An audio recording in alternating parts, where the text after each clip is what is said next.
Happy Pride.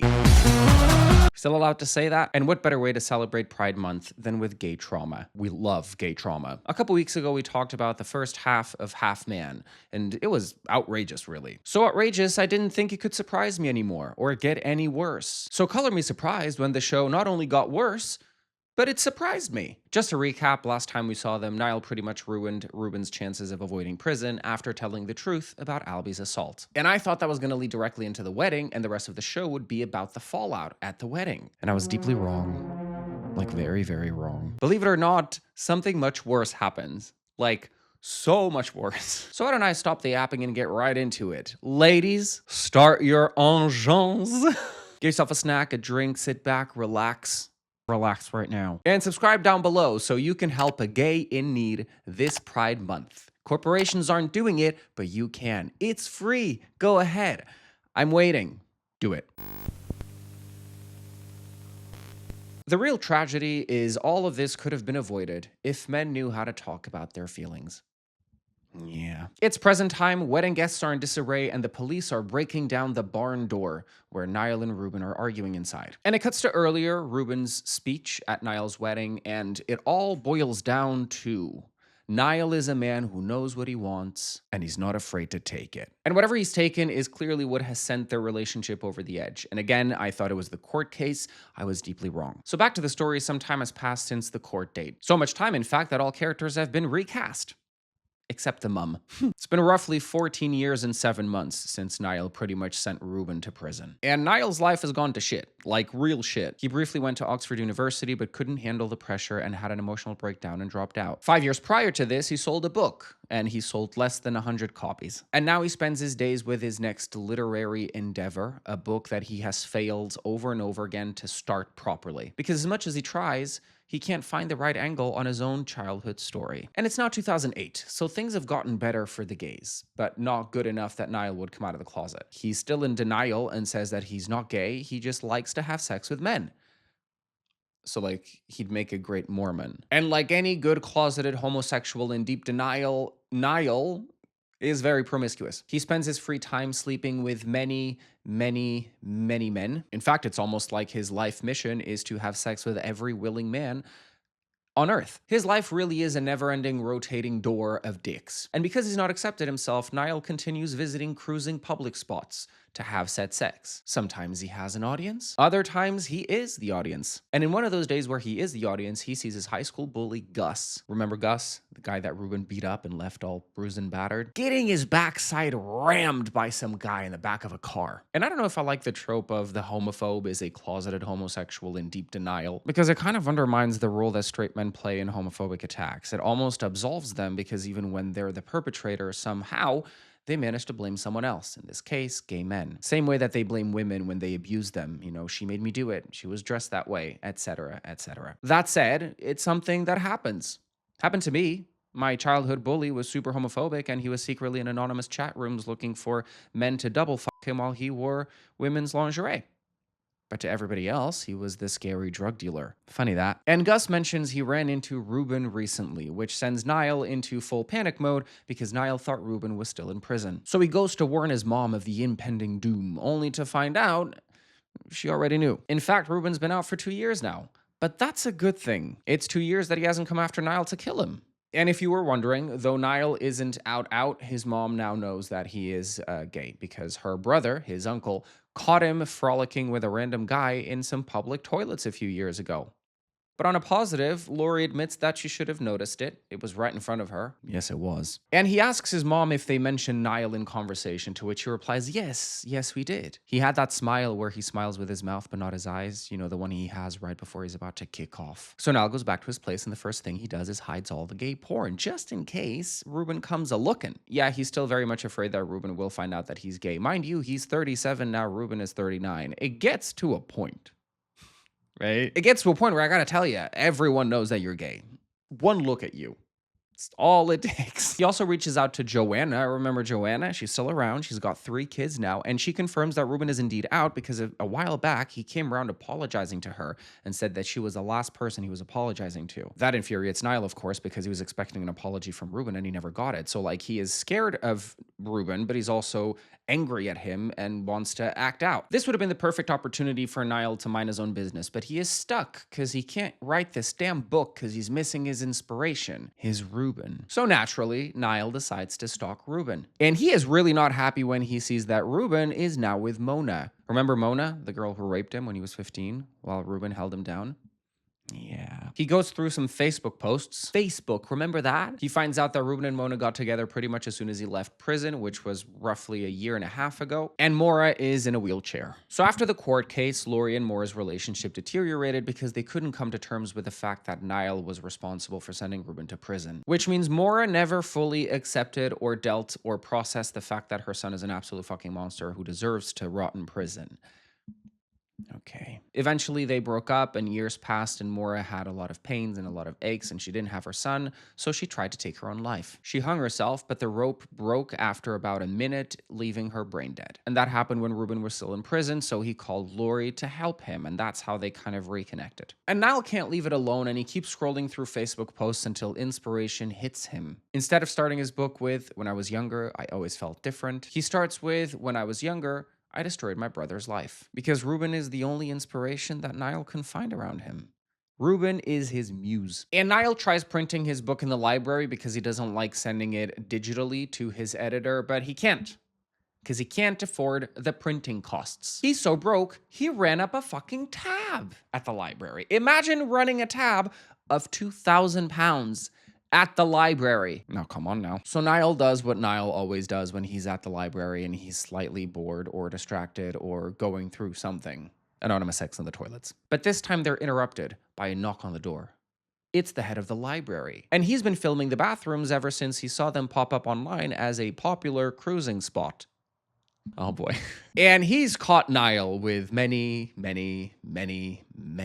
And he's fed up with him trying to print stuff for free, and he's now threatening to post all of this footage online if he doesn't pay his debt of £2,000 back to the library. And I know what you're thinking, £2,000 debt back then was a lot of fucking money. But I want you to remember that a £2,000 debt today is a lot of fucking money. God, it has been 20 years almost, Jesus Christ. 20 years since the last big financial crash, and we're headed towards another. And I'm not one to condone blackmailing other people, particularly when the threat of the blackmail is outing them against their will. But from what we've seen of Niall so far in this episode, he has turned into a bit of an asshole. And he is a prick to people he shouldn't be a prick, like the person that owns the library that he needs to print stuff for free at. So though I don't condone the blackmail, I can't be mad at the player, just mad at the game. Oh my God, I can't believe I said that. I can't believe I said that during Pride Month. I'm sorry. Je apologize. He goes to Joanna for money, but she's like, "I can't help you, not this time." So Niall's been going to his friend who has 3 kids for financial assistance when he's got 0 kids. And also 0 jobs. He moves on to his mom, but she's exhausted of having her son get into trouble because of gay stuff. His excuse is that he's trying to figure himself out, and he's almost there. Yes.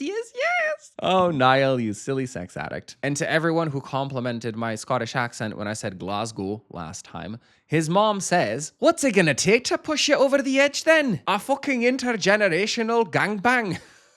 See, that was terrible, but now we know. Also, his mom reads him for filth in this conversation. She tells him that he's constantly blaming someone else for his misfortunes in life. First it was his father's death, then it was Maura, then it was Ruben, then it was the court case, then it was Oxford, now it's back to Ruben. It's a never-ending rotating door of "it's his fault, not mine." Kind of like how it's a revolving door of dick as well. Always someone f***ing up his life, and it's never him. It's never him, Your Honor. He was innocent this entire time. And like I said, Niall has turned into an entitled asshole. He now has 0 consideration over the fact that his mom had to take a second mortgage on her own house just to help him through his difficulties in life. But not only does she not have any money, she never had any money. So every time that Niall has required financial assistance, and it was quite a lot, for his rent, for his car, for his therapy, for his clothes, for his Christmas presents, for everything really, it always came from Ruben. When Ruben got out of prison, he got himself a job at an oil rig, a job that pays a 6-figure salary. So he's the one who's been helping ever since. Yeah, all of the financial costs have all been Ruben. And Niall now feels like she has made him Ruben's bitch. But if we think about it, Niall made himself Ruben's bitch. He finally calms down and he says that sometimes he wishes Ruben would just kill him, put him out of his misery. And his mom says, he doesn't need to. You're doing such a good job of it yourself. And then gives him a generational read, really. And I quote, "One of the most lethal acts of self-harm you can commit is convincing yourself you're worthy of a higher purpose. You were published 5 years ago. You sold less than 100 copies. You live in a bedsit in a shitty part of town. Don't make me tell you to get a job, Niall. At least have the self-respect to land on the conclusion yourself." Ouch. But you know what? It really gets to a point because he's done therapy. He's had every opportunity and all of the support he needed to get over all of his trauma, to process it. And what has he done with it? Nothing. He's chosen to wallow in his own self-pity, blaming others for his own misfortunes, because blaming himself would require taking responsibility for actions that have brought him here. And it's so much easier to absolve himself of any guilt fucking up his own life if he can just pass on the blame to someone else, like, for example, Ruben. And what does Niall do? Niall goes back to Pervin outside of Ruben's house. Yeah. And he's so consumed with rage, he walks up to Ruben's car and pulls out the Mercedes logo from the car, activating the alarm. Oh boy. Ruben comes looking in a scary fit of rage, but Niall manages to narrowly escape and hide in like the dollhouse or the doghouse of someone's yard. He then returns to the car, starts driving, only to pass by Ruben, who's up there shirtless looking like that. Oh my God. Till the walls were dripping with our stench. And Niall, seeing him there, gets distracted and collides headfirst with a moving truck. Niall, you moron. He wakes up in the hospital, and Ruben is there, and he's very quiet and calm, which makes him scarier. And they talk, and a lot happens. First, Ruben asks him why he was there, and says if Niall lies to him, he's gonna shove this metal piece up his ass, no lube. And Niall lies, so Ruben does. Okay. And Ruben is ready to kill Niall at this point, but Niall manages to talk himself out of dying straight away. And they finally properly talk about things. Ruben was furious that Niall sent him to prison when his mom was dying of cancer. Yet somehow, even after spending 13 years in prison, he got out, got a job, and quickly secured for himself a better financial position than Niall could ever dream of for himself. And he did all this without a degree, which seems to be what Niall prioritizes above everything else. So he did want revenge on Niall, but when he saw how tragically sad Niall's life was, he realized revenge is already his, and he didn't have to do a thing. And Niall eventually admits that he is bitter. He is bitter that his life has amounted to nothing and that Ruben's life has amounted to all of that. And he's bitter because he's had to live with this paralyzing fear that he was going to come after him. Because after the court case, he said, "I'm going to make you ugly, Niall. That's a promise." And that really messed Niall up. Like, the paranoia of Ruben coming after him or sending someone after him got so severe that he swallowed 30 pen caps that he used to chew on nervously when he wrote, because he was afraid that if he discarded the pen caps with his DNA, Ruben would somehow find them and pin a murder on him. So he ended up in a hospital and had to have the pen caps surgically removed. That's the kind of fear that will wreck your life. And he admits that he loathes everything that Ruben represents, but at the same time wants it more than anything. Same logic as Mean Girls. You know, Gretchen knew that she was better off at being in the plastics and hating life than not being in the plastics at all. So like, you can hate Regina George, but you're also constantly trying to get her attention and her validation. Apply that same logic to any right-wing queer people. I'm stupid. The conversation ends up going really well, and they own up to their own mistakes, and they apologize and actually hug it out. They fully patch things up. Ruben is even gonna help Niall with his fine, with his blackmailing situation. Hey, we're making fucking progress. Guys, how could they fuck this up, right? Well, we go back to present time, to the wedding day, and the police are now rolling out a body out of the barn. And the body is revealed to be Ruben. Okay. So episode 4 confirms that Ruben dies the wedding day. So episode 5 comes in and we're back at the wedding. Everybody's having fun, but Niall approaches Ruben and confronts him. "What are you doing here?" Ruben says, "Not here, somewhere else." So they go to the barn. And we go back to the past. It has now been 2 years since Niall and Ruben solved their differences, and Niall is back to being straight. So straight, he's at an ultrasound appointment with his girlfriend, who turns out is pregnant. What the fuck? Her name's Ava, and she's 42, and she is excited about having this baby because she thought she would never have any. And Niall seems nervous, but he's also with the program. kind of. So after he rekindled his relationship with Ruben, Niall went back into the closet real quick. And he's even started writing a new book, a semi-autobiographical book, which will no doubt be about Ruben. Speaking of crazy psychopaths who should probably be in prison, Ruben and Mona are together and they are super happy all over each other all the time. It's gross. And I can't help but wonder how awkward it must be for Niall to be having a meal with his 2 childhood rapists and his pregnant girlfriend. Because you see, even when everything is good, everything is not good. It's not good because after dinner, Ruben has no choice but to ask Niall for all the money he lent him back. And that's $30K. Oh, girls. Jesus Christ. Remember when I said that in 2008, 2,000 pounds was a lot of money, and now it's a lot of money. So this is 2010. 30,000 is obviously a lot of money, but today is so much fucking money. Niall tries buying himself more time, asks Ruben to give him 6 months before the next bonus for the new book comes in. But Ruben can't let that happen. He needs the money now. And this is troubling because, as it turns out, Niall already had the money to pay him back. He got the money from Ava's dad, but then he decided to spend the money elsewhere, and now Ruben doesn't have his money and he's pissed off. But Niall does ask him to not tell Ava anything and he'll figure it out. The sad part about the money that he got from Ava's dad is that he used that money to pay for conversion therapy, and the guy told him that he wanted direct debit and then emptied his account. So, like, he resorted to conversion therapy and was scammed out of all of his money. Can he just never win in life then? Is that okay? Okay. Laurie gives Niall some encouragement and tells him to speak to Ruben properly. You know, he's not the same kid that you used to know before. He's all big and fluffy underneath it all. Cut to Ruben throwing punches looking like this, and oh my God, where's... But he is quite reasonable and he agrees on a payment system. Niall will send him $200 a month. Plus, Niall will take over all of the domestic and gardening duties at Ruben's house. So Ruben can lay off the people that are doing that right now and deduct that from Niall's debt instead. Okay, very reasonable. Ruben's become a very reasonable man. It's almost like, you know, it's easy not to piss him off. Just don't piss him off. But that means that Niall is still a Ruben's bitch.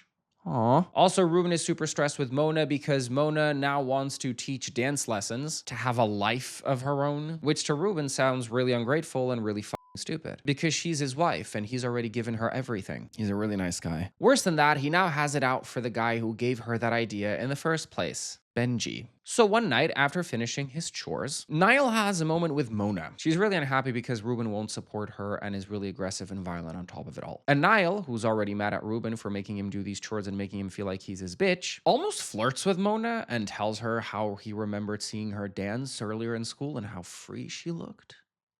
Niall, what are you doing? Because that comment inspires Mona to go against Ruben's wishes, and she decides to start teaching dance classes. Classes? I was going to say classes, and then I said lessons. Dance lessons. And Ruben's not handling this well because, you know, he sees Mona as his property. He literally says it's not hers to flaunt, it's mine to keep.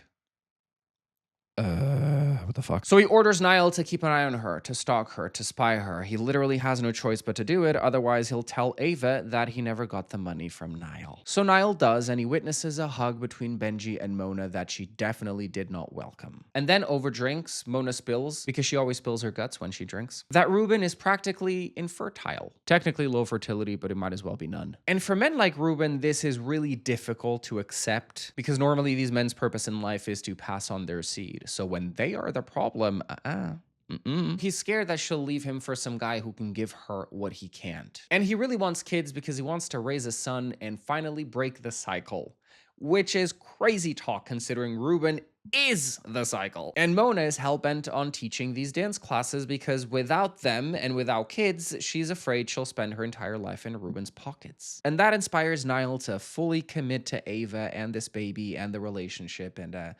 heterosexual, heteronormative lifestyle. Yay. Laurie is unconvinced, mainly due to him being a massive flaming homosexual, but he maintains that that was a phase, and he is now straight. You know, I always find it so funny when gay men are like, yeah, I'm cured. You know, that was a phase, but I choose Christ over everything.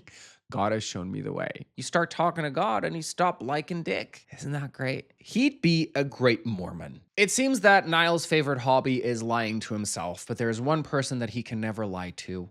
and that is Ruben. So when Ruben asks if Niall saw anything at the class, Niall has no choice but to say that there was a hug. And when he replicates that hug on Ruben, Ruben says she may as well have sucked his cock. He's really toxic. Niall then tells him that Ava's pregnant, they're having a baby, and Ruben is so deliriously happy / jealous that he starts talking about Niall's dick as if it's some trophy, egging him on, hyping him up, and then trying to undress him just to see the dick. Like full on tries to molest him outside, puts him on the floor, drags his pants down, and Ava has to come out and be like, whoa, the fuck is happening? However, a couple days later, Ruben shows up asking for the money back because once Niall has a kid, he's never gonna have the money to pay him back. And he does that in front of Ava. So now Ava knows that Niall spent her dad's money somewhere else. And Niall asks if this is about Ava being pregnant because he knows he's been trying so hard. See, the thing about Niall is that he always has a passive-aggressive comment locked and loaded to unleashing a conversation. Ruben loses it and storms out, yelling that he's gonna kill that for running her mouth. He seems to be doing well. Niall goes after him and arrives just as he is dumping all of Mona's stuff outside of his house, kicking her out, really. Ruben then walks off to calm himself down, and Niall stays back with Mona, helping her clean up the mess that Ruben made. And up until this point, they've had a few tender moments. There was a day when Niall read part of his book that related to Mona, and he read it to Mona as she had her eyes closed and was visualizing the words in her mind, and it was very inappropriate. That is your brother's wife, which is crazy considering how these two met, right? She took his virginity against his will with his brother's help. So they're cleaning up the place and Mona is hurt and she's sad and one thing leads to another and they kiss and they fuck. What the fuck, man? He goes home and he apologizes to Ava for spending the money on something that wasn't his debt. He explains what happened with the conversion therapy place and she knows about his gay past. She knows that he is attracted to men, and she has no problem with it. So at this point, everyone in his life, including his pregnant girlfriend, know how much he loves to sit on dick. And nobody cares, except Niall. And the only reason he cares is because Ruben doesn't know. So it's like, dude, girl, come on. He then tries doing damage control, but he finds Mona super chill and relaxed. And he's like, oh, you seem very calm for someone who's just cheated on Ruben. And she reveals it's not her first rodeo. It's her first time having sex with someone behind Ruben's back, but she's done other stuff with Benji. And Niall attacks immediately, like, oh, so his suspicions were justified. No, Niall, nothing justifies treating your partner like Ruben treats Mona. But good thinking. Yeah. She even says, oh, you know how he is. But Niall refuses to allow Mona to blame anything on Ruben. And isn't that interesting? That Niall spends his entire adult life blaming it all on Ruben, and yet he won't allow Mona, his fucking wife, to blame anything on him? Niall. So filzinho da puta. He then has a falling out with Ava because he keeps f***ing about with the pregnancy classes. And that's after stealing her money. So what does Niall do?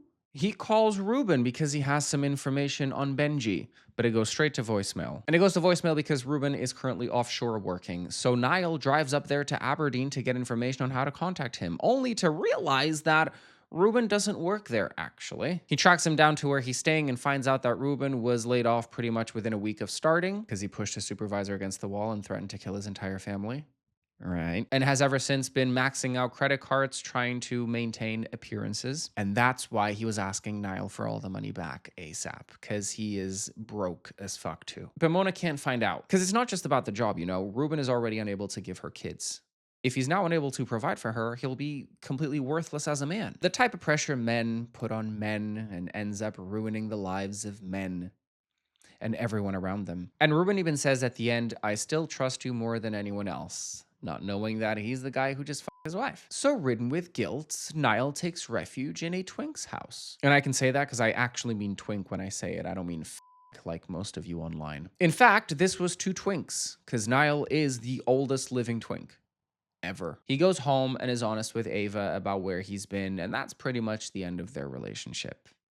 Right. I'm just glad the relationship ended before something like super permanent happened, you know, like, I don't know, getting married or having a kid. But in the middle of the night, Ruben knocks at Niall's door because he has finally heard the voicemails that Niall left him. Remember the voicemails? I have information about Benji. And once again, Niall is physically unable to lie to Ruben. All Ruben has to do is pressure him a little bit. Not even physically. He just looks at him and asks him, and then continues looking at him until Niall cracks. And he can't tell Ruben that he had sex with Mona consensually this time. But Ruben is like a hunting dog. You know, he saw his nightgown on the floor and he could tell that it smelled of a different man. Okay. All Niall says is, well, I don't know the extent of it. That's it. I don't know the extent of it, and Ruben storms out on a fucking deadly mission to kill Benji. Niall goes after him, drives to Benji's house, and he sees a woman running out the house and finds Ruben inside, stomping Benji's head. In real life, I think he would have crushed his skull completely. He is like applying full body weight and full on those kicks. But nonetheless, Ruben has stomped another person near to death, and we jump back to the wedding day, and Ruben slams the barn doors shut. So episode 6, we're now in the barn, and Ruben asks Niall how long he waited before he swooped in and took what was his. And we go back to the past. It has now been 4 years since Ruben tried killing Benji, and he went to prison for it. Niall published his novel, The Rising Sun, which critics are calling a modern masterpiece. You'd think he can finally be happy too, right? No. His struggle now is that people keep asking him about Ruben, given that his book is heavily inspired by Ruben, given how public his sentencings were, and how everyone just knows that he has a brother who spent most of his life in prison for nearly stomping people to death. And that irks him because he sees himself as the man behind the story when everybody else sees Ruben as the clear inspiration. He's single and he's a coke addict now, and he spends his free time in a sauna doing drugs and having sex with every willing man he can find. And I will say perhaps the biggest miracle of the show is that Niall didn't contract HIV, because he rams through every man unprotected, no rapper ever. He does not understand the concept of condoms, and he does it on a daily. His life is pretty much a Russian roulette of STDs. Which one am I going to get today? He visits Ruben in prison, who's been keeping a close eye on all the developments related to the book because he knows he's the inspiration behind the story. And he tells Niall that Mona has been around to see him recently and even brought their kid with her. The kid's name is Baird. So Niall fathered a child and Ruben thinks it's his. I'm sure that's all good, right? Right. Starting to understand why Ruben is so angry in present time at the wedding day. So when Ruben went to prison, Mona found out she was pregnant, and then she started seeing this other guy. But now, after 4 years, they're breaking up, and she's rekindling her relationship with Ruben. Niall accosts Mona in her own place and says that she should not keep seeing Ruben, that they can't build an entire relationship on a lie, on such a big lie. But Mona doesn't want to build anything on a lie. In fact, she's planning on telling Ruben the truth. Wipe the slate clean, even if that means Niall dies. Niall's drug habit continues, and one day he's so high that he almost misses Mora's passing. But he shows up just in time to look at her and puke on her. Yeah. And he looks like death, and Lori urges him to go get tested at the hospital because he might have something from all the fucking dirty sex that he keeps having. And that's where he runs into Albie, who now works as a nurse specializing in LGBTQIA+ patients. Growth, since trying to out someone against their will. He then visits Ruben in prison and tells him about Mora's passing, and after processing it for about a minute, Ruben descends into another fit of rage, telling Niall to tell Benji that when he gets out, he's gonna finish off what he started. Okay. Niall then goes back to the hospital, gets his test results, finds out he has syphilis and chlamydia, which is, again, a miracle. That was only those two. And he goes for drinks with Albie. And sharing is caring because he tells Albie about the kid straight away. But what surprises Albie the most is the fact that Niall is still not out to Ruben. He's still afraid. Worse than that, he's never opened himself enough to allow himself to love a man. It's only ever been about and that's not healthy, Niall. Not healthy. But the date goes well and they agree to start seeing each other again. And Albie even says, behave now. I don't want to hear you going back to those places. So what does Niall do? He goes back to those places. He goes back to the sauna and he gets really high and then is recognized by someone who sees him inside the sauna and takes a picture of him outside of the sauna. He then gets in a car completely off his mind and crashes it into a pole. Still inside the parking lot, 10 feet away from where he started driving.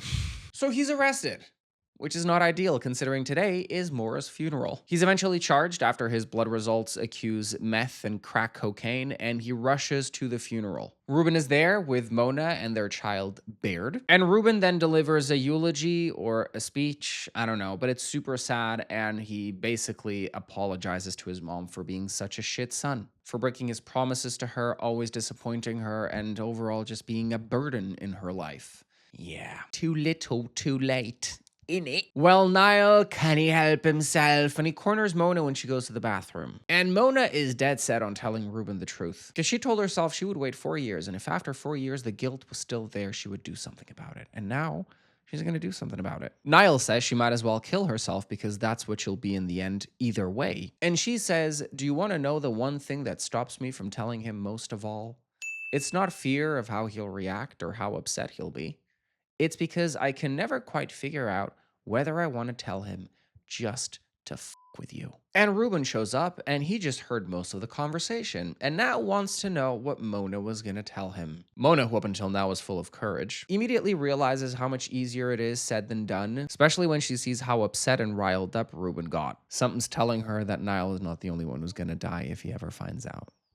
Okay. And he's about to squeeze the truth out of Niall until luckily the officer comes back, the one in charge of watching him, and he takes him back. And Mona promises to stay away from him. Smart. Niall then talks to Albie about the article that they're going to write about him being gay because of that picture that someone took of him outside of the sauna, and he is terrified. And Albie doesn't understand why he's terrified. My guy, everybody knows. Wake up. But Albie does what he failed to do all those decades ago. He successfully convinces Niall to finally be honest with Ruben and come out. Just go there and tell him the truth. This is me. So Niall visits Ruben in prison and finally comes out. I'm gay. Sorry, I'm bi. Even as he's coming out, he goes back and forth between gay and bi before finally admitting to himself, no, I'm gay, just gay. And Ruben is surprised that he's admitting to it. As most of us already suspected, because we have seen Niall on screen walk and talk and exist generally, Ruben knows that he's gay, because everybody knows. Because it's obvious as shit.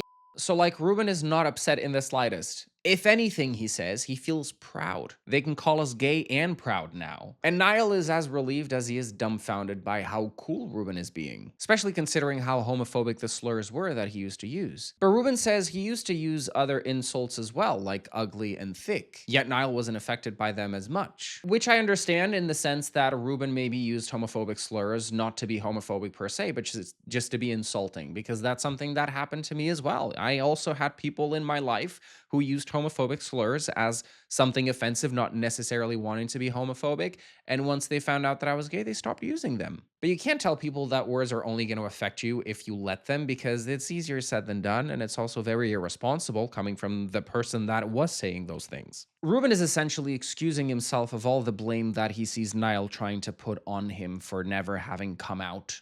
That sentence was so convoluted. I'm sorry. Let me rewind. Niall kind of blames Ruben for how miserable Niall is, and Ruben's like, no, only 10 to 15% of that is my fault. You had plenty of opportunity. If anything, the biggest homophobe in your life was yourself. And I agree. So Niall is trying to pass off him being gay as what Mona was threatening to tell Ruben, which is great. Ruben buys into it, all good. And the confession washes away all tensions between them, prompting Ruben to confess his own demons. Trigger warning. When he was younger, his father sexually abused him. And on my last video, I mentioned how visceral his reaction was at the prospect of being groped by another man, and I kind of laughed at it, calling it ridiculous. Like, how are you so homophobic that you have this visceral reaction just by the very hypothetical idea of someone groping you? So I'm here to say that I was wrong. I chalked it all up to internalized homophobia, but clearly there was a bigger reason to justify that reaction, and now it makes a lot more sense. And I honestly don't know how I missed that, because in episode 1, it's very clear when Ruben sees his father outside of his house at night screaming. The fear in his eyes isn't just because his father used to beat him up, which is what I just assumed had happened. And it did happen, but Ruben says that the physical violence was the best part of it, because everything else was worse. He says that shit fucks you over and it makes you a half man.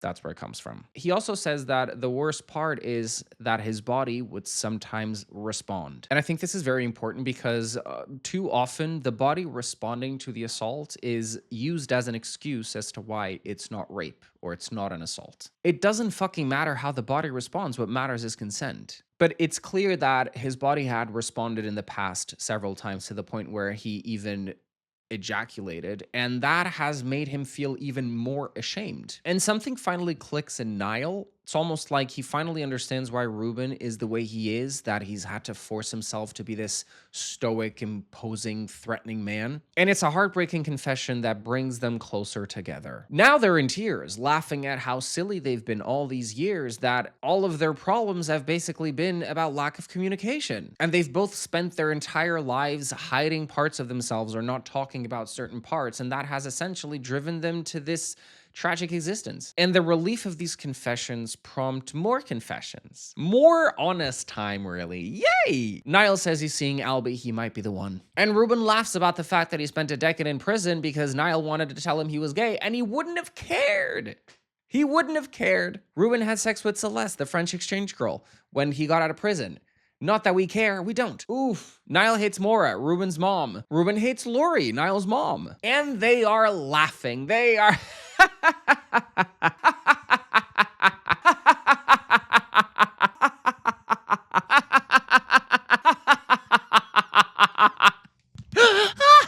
And then Niall, still laughing at how silly they've been, confuses silly things for things that you should never ever confess to.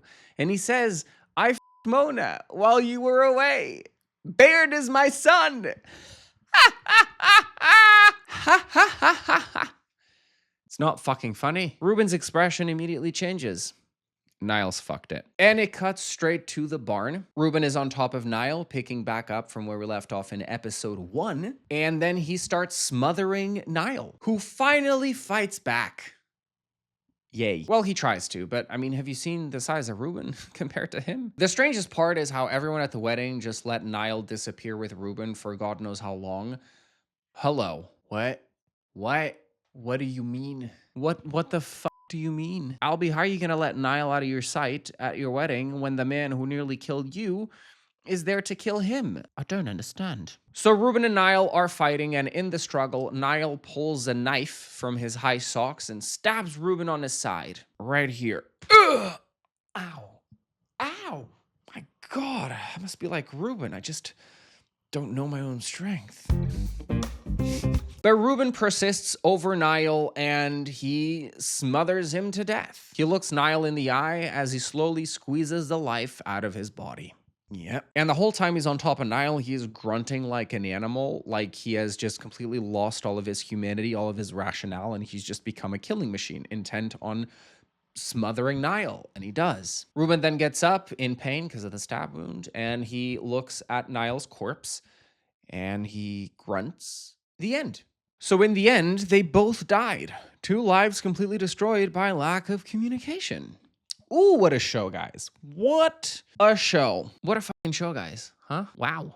Final thoughts. I really like this show. I think the writing and the acting are phenomenal, and I think it's another excellent exploration of toxic masculinity. And I like that he managed to do it through such a different lens from when he did Baby Reindeer. And he said that this is also influenced by his own life and his own experiences, though none of the characters are inspired by him. So it's not like this is the book that Niall wrote inspired directly by his brother. This is more an amalgamation of his experiences, and he just built this story, and it works so well. It's so effective. It's a show that focuses on what it wants to say, and it focuses on these 2 lives and how much these 2 men influence each other's lives through their inability really to communicate or to have healthy patterns of recognizing their own behavior and their own shortcomings and their own potential. Because if you think about it, all of this could have been avoided if both of these kids could have spoken about things when they were younger, but they didn't. And then that just kind of compounded event after event, year after year, trauma over trauma, until eventually they had no choice but to kill each other, which is crazy. Yeah. And that is why therapy is so important. But I want to hear from you guys. What did you guys think of Half Man? I know it's a triggering show that a lot of people might avoid because it is a lot. It is a lot, but the story is really worth it, I promise. And the acting is really good. And that's it for today, guys. Thank you so much for tuning in. If you like this video, make sure to leave it a like down below. Subscribe to my channel if you haven't already. Click the bell notification so you never miss a future upload from me. And follow me on my socials. They're all linked down below. And with nothing else to add, until next time, stay safe, stay sane, stay stupid, and stay stuttering. Olhos de água não deixam de sentir. Dun, dun, dun, dun.